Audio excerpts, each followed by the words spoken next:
In a time of great prosperity, the mighty city of Samaria, once a symbol of pride and wealth, was brought to its knees. Ben-Hadad, the king of Aram, besieged the city, cutting off all entry and exit. Days bled into weeks and weeks into agonizing months. The famine became so desperate that the head of a donkey was sold for a fortune, and unthinkable acts of survival began to unfold among the starving people. Fear was a constant companion in every home, and hopelessness was etched on every face. But even in the deepest, darkest despair, God had a plan. The king, his clothes torn in grief and his eyes red with rage, stood before the prophet Elisha. "This disaster is from the Lord," he cried out. "Why should I wait for him any longer?" Elisha, with a calm and unwavering gaze, replied, "Hear the word of the Lord. Tomorrow about this time, a measure of fine flour will be sold for a shekel, and 2 measures of barley for a shekel, right here at the gate of Samaria." A gasp rippled through the crowd. Some whispered in disbelief,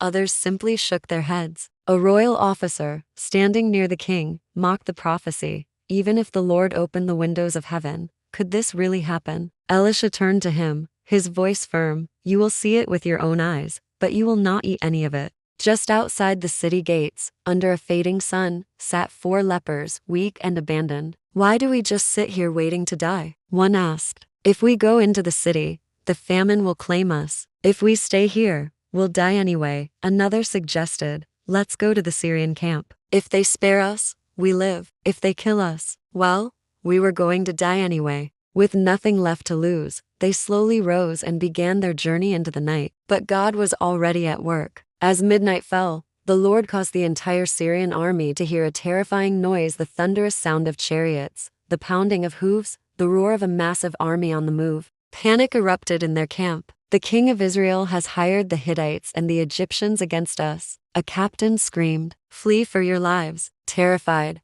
they abandoned everything, their tents, their gold, their food still cooking over the fires, and vanished into the darkness. When the 4 lepers arrived, they found an eerie silence. "Where are all the soldiers?" one whispered in shock. Another lifted the lid of a pot. "Food, there's food everywhere." They ate until their hunger was satisfied, laughing with a joy they thought they'd never feel again. They gathered silver and fine clothing. But then, one of them grew serious. "This isn't right. Today is a day of good news, and we're keeping it to ourselves. We have to go and tell the king's household." Back at the city gate, the guards listened skeptically as the lepers shared their incredible story. "Your Majesty," a guard reported, "the lepers say the enemy has fled." The king, ever suspicious, replied, "It must be a trap. They're hiding, waiting to ambush us. Send spies to check." But moments later, the messengers returned, breathless and carrying treasures. "My lord, it's true. The camp is completely empty. The road is littered with garments and gold they left behind." The king's eyes widened in disbelief. Trumpets blared, and a joyous shout erupted from the people as they surged toward the gates.